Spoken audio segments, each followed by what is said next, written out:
Hello, everyone. This is Tom Fox. I'm the Compliance Evangelist, and I'd like to welcome you to this special 5-part podcast series sponsored by Affiliated Monitors, which celebrates Affiliated Monitors' 15 years in business as the first entity specializing in independent integrity monitoring.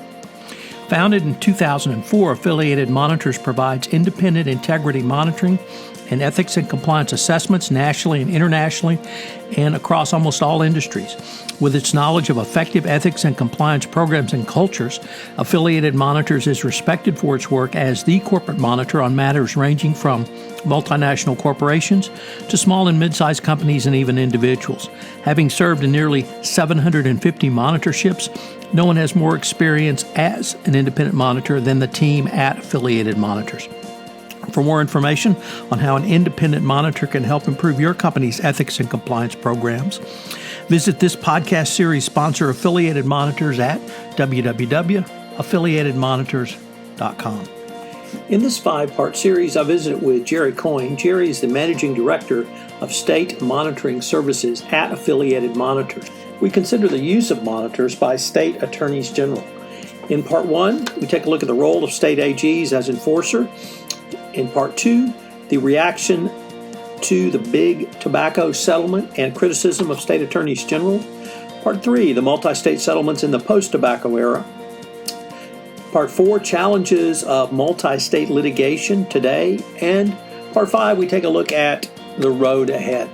It's a fascinating series. I know you will enjoy it as much as I enjoyed bringing it to you. In this episode 4, we take a look at the challenges in multi-state litigation today for attorneys generals going forward. It's a fascinating question that we posed to Jerry, and I know you will enjoy the discussion. This special 5-part series is a special presentation of the Compliance Podcast Network. Hello, everyone. This is Tom Fox, back again for another episode of our 5-part exploration of the use of monitors by state attorneys general with Jerry Coyne, the Managing Director of State Monitoring Operations at Affiliated Monitors. Jerry, first of all, welcome back. Thank you, Tom. So, Jerry, today I wanted to visit with you about some of the challenges of multi-state litigation today. This, I would have to say, in my professional career, has evolved as much as any other type of litigation that I have seen. So I was wondering if you could give us a few thoughts about really the evolving state of multi-state litigation. Well, Tom, multi-state litigation is here to stay. As we've been talking about now for the last couple of sessions, there has always been multi-state litigation on at least some level, but it was not until the tobacco litigation that resolved in 1998 where the states, for the first time, really appreciated just how large and how powerful they could be if they worked together. One of the things I think we have to remember, you talk about it being around, it's really only been around, though, for about 25 years at this level. And although multi-state litigation is growing and is developing, one of the things that's kind of maybe slowing some of that development is there is a regular and large turnover in state attorneys general's offices at the top level. In fact, only one attorney general today remains that was a signatory to the Master Settlement Agreement in 1998. That's Attorney General Tom Miller in Iowa. Every other attorney general has changed. So that this is an evolving process. There has been a challenge, I think, on the state side to maybe learn the lessons that need to be learned. And I think if you had maybe a little bit more continuity on the state side, those lessons would be learned maybe a little quicker. But they are changing. There have been a number of changes, and they continue to, so that it is an evolving process. Jerry, and that really leads to my next question, which is what has been the process and how is that process evolving now? First challenge, Tom, that people had in multi-state litigation was coming in the wake of all of this.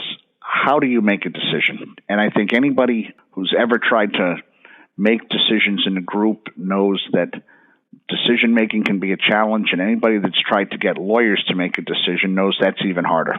So when you talk about multi-state litigation, what you're trying to do is to get a number of states to come to some agreement. And even among the states, there has never been a universally accepted method of doing that. The smaller states, I think, would be very happy with a one state, one vote. So Rhode Island would get the same vote as Texas or California. Other states, and in the tobacco case, this was one of the issues, was the decisions were made based on kind of a weighted share, where the bigger states where there were more people who were victims and more damages, they seemed to have more of a decision-making ability in terms of bringing a settlement and some other decisions. One of the problems has always been, or challenges has always been, how do you even get the states on the same page? What has emerged now is a process where each multi-state is run by what we refer to as an executive committee. So how does that work? Well, it's an interesting process, Tom, and it's a little bit of an ad hoc process. Normally what happens is that the states themselves will identify who should be on that committee, and it tends to be the states that have the most resources. They may have the most experience and, candidly, the most talent in this particular area, who come together and form an executive committee which really takes the lead in terms of managing that particular multi-state. Now, to be fair, at any one time, you may have close to 100 multi-state actions pending. So there's a lot of different executive committees, and with that, you can see how even the best staffed states do have challenges in keeping up with all of that. So you really need the states to come together. Sometimes, for example, a smaller state may get involved in a particular executive committee that pertained to an industry or an issue that was unique to that state. But those committees are the ones that manage the litigation, that give out assignments to other states who are participating on it, and who ultimately will be the ones coming to the table with the defendants and trying to see if a settlement is possible. So, Jerry, what about states that decide not to join or non-participate? You know, Tom, that's been a problem, and I will tell you from somebody who worked in state attorney general's offices for a long time, one of the things I always used to be concerned about was that if we had taken a look in our office at a particular issue and decided not to join, but say 35 or 40 or 45 other states had joined, I used to get concerned about what did we see in that case that others maybe didn't see. So that you always kind of have a fear at the end of you don't want to be the one state kind of left behind when everybody else joins.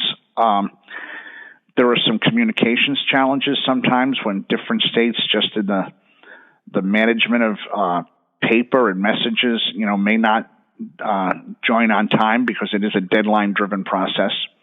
But at the end of the day, like I said, going back to the Firestone case several years before, from an industry's point of view, if you have the opportunity to resolve multi-state litigation, you want to make sure that as many states as possible are on that settlement, because what you don't want to do is then be subject to litigation in all those states that did not participate. So as an industry, as a group, you tend to look for closure. The states that are on the executive committee, again, are the ones who negotiate. And in a lot of these cases, at the end of the day, when it comes time to settle the case, remember we talked about both money and we talked about injunctive relief or conditions going forward. In a lot of these cases, the money is distributed among the states that really have done the most work on it, which tends to be the executive committee. The other states normally have an opportunity to join right up until the end, but it normally is an opportunity to share in the injunctive relief or the process going forward, but not in the money. So, Jerry, unfortunately, we're near the end of our time today, but I've been visiting with Jerry Coyne, the Managing Director of State Monitoring Operations at Affiliated Monitors. I hope you'll join us tomorrow for one of my favorite episodes where we get to look at the veiled land of the future and multi-state litigation, the road ahead. Jerry, thanks again for taking the time to visit with me. Thanks again, Tom. Hello, everyone. This is Tom Fox again. I hope you've enjoyed this episode of our 5-part exploration of the use of monitors by states' attorneys general.